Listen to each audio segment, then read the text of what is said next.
შეთავაზება თბილისში რეგისტრირებულ და 60 წელს გადაცილებულ მოქალაქეებს მერის მიერ 3 წლის წინ დაწყებული პროგრამა ფართოვდება იმ სპორტულ კომპლექსებსა და დედაქალაქში მცხოვრებ ასაკოვან ადამიანებს უფასო სერვისებით სარგებლობა შეუძლიათ ახალი ობიექტები დაემატება საუბარია პარკეთილში მდებარე კომპლექსზე, სადაც 60 წელს გადაცილებულ პირებს საცურაუზებით და ფიტნეს დარბაზების სარგებლობას დაუფინანსებენ.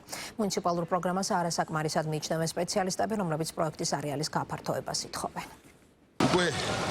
ამის გარეშე ცხოვრებას არ შემიძლია. მსახიობი დავით ხურცილავა ერთ-ერთია, ვინც თბილისის მერიის პროგრამით სპორტი უფროსი თაობისთვის სარგებლობს და საცურაო აუზს ხშირად სტუმრობს. პროგრამა უკვე 3 წელია რაც არსებობს და ამ სერვისით უკვე 60 წელს გადაცილებულმა ასობით პირმა ისარგებლა. რეგისტრაცია მარტივია. მთავარია მსურველი თბილისში იყოს რეგისტრირებული. მას სპორტ დარბაზში წარსადგენად დამატებით პირადობის მოწმობის ასლი და ჯანმრთელობის ცნობა დასჭირდება. მათ სრულიად უფასოდ შეუძლიათ, რომ საცურაო აუზით ან ფიტნეს დარბაზით ისარგებლონ. რა უნდა თქვა ეხა ადამიანმა კარგის გარდა ამასთან დაკავშირებით. ეს არ არის მარტო სიცხეში, კიდე ზამთარში. ეს არის არაჩვეულებრივი რამ ეხა. საერთოდ ადამიანები იყოფიან მე ვუძახდი მაგას, რომ ორ ნაწილად. მადლიერები და უმადურები რა. ეხა უმადური უნდა იყოს გაცილება ესეთი რამე ეხა რაღაცნაირად არ ჩათვალო და გაატარო გვერდზე. პირველ დღეს 100 მეტრი ვერ გავსურე და ეხა უკვე 9 კილომეტრზე მეც დავსურა, უკვე კარგახადია. შემოდიხარ და უკვე ძალიან ყველაფერი გავიწყდება პრობლემები, სტრესები, ჩვენი თაობის ხალხისთვის ძალიან მაგარია. იმ ხრივ რომ ძალიან ბევრი ქალბატონი გავიცანი, რომელიც ვერ ახერხებენ გამოსვლას. ყველას ვეუბნება, მიცით რა მაგარია და ძალიან ბევრი ჩემი რეკლამით მოვიდა. თბილისის მერიის პროგრამით ამ ეტაპზე 60 წელს გადაცილებული 1000-ზე მეტი ადამიანი სარგებლობს. ამ პროგრამის მიზანია, რომ სპორტული სერვისები ყველა ადამიანისთვის ხელმისაწვდომი იყოს, განსაკუთრებით კი უფროსი თაობისთვის. პროგრამაში როგორც მუნიციპალური, ასევე კერძო სპორტული ცენტრებია ჩართული. თბილისის მერია გეგმავს, რომ ხელმისაწვდომობის გაზრდის მიზნით მუნიციპალურ პროგრამაში ჩართული ობიექტების რაოდენობა გაიზარდოს. ამ ეტაპზე 1000-ზე მეტი ადამიანი სარგებლობს აღნიშნული პროგრამით.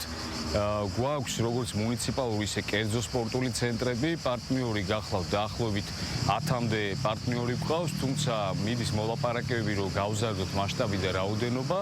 ამისათვის მუნიციპალიტეტი გამოთქვამს მზადყოფნას, რომ მხარდაჭერა ამ მიმართულებით ფინანსური ბიუჯეტის კუთხით იყოს კიდევ უფრო მზარდი და მუდმივად ურთიერთობთ მოქალაქეებთან, გვაქვს მათი მხრიდან ძალიან დადებითი შეფასებები და ვფიქრობთ, რომ ეს პროგრამა მნიშვნელოვანია, რომ მომავალშიც კიდევ უფრო გაიზარდოს მისი მასშტაბები და მხარდაჭერა. თბილისის მერიის პროგრამა პრევენციული ხასიათისაა და ის ჯანსაღი ცხოვრების პოპულარიზაციას უწყობს ხელს, მიაჩნიათ ჯანდაცვის ექსპერტებს. თენგიზ ვერულავას შეფასებით, მსგავსი პრევენცია საერთაშორისო პრაქტიკაა, რაც ჯანდაცვის სფეროზე დადებითად აისახება. მისი თქმით, მსგავსი პროგრამები უფრო მასშტაბური უნდა იყოს. ეს პროგრამა ხელს უწყობს ასაკოვანი მოსახლეობის ფიზიკური აქტივობის ახალისებას, ცხოვრების ხარისხის გაუმჯობესებას, ქრონიკული არაგადამდები დაავადებების და განსაკუთრებით ეს ეხება გულსიზრდე სისტემის დაავადებათა პრევენციას.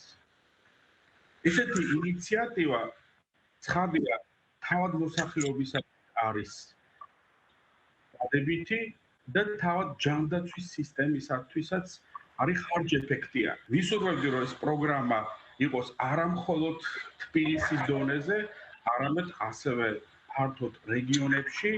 60 წელს გადაცილებული პირებისთვის უფასო პროგრამა მხოლოდ დედაქალაქში მოქმედებს. სამედიცინო სფეროს წარმომადგენლების რეკომენდაციაა, რომ ჯანსაღი ცხოვრების პოპულარიზაციას ხელი რეგიონებშიც აქტიურად შეეწყოს. მათი თქმით, ეს არა მხოლოდ ცალკეული ადამიანების ჯანმრთელ ცხოვრებასა და სოციალიზაციას, არამედ დაავადებების, გართულებების თავიდან აცილებას და პრევენციას შეუწყობს ხელს. ეს კი ჰოსპიტალიზაციას შეამცირებს და ქვეყნის ჯანდაცვის სისტემას თანხებს მნიშვნელოვნად დაუზოგავს.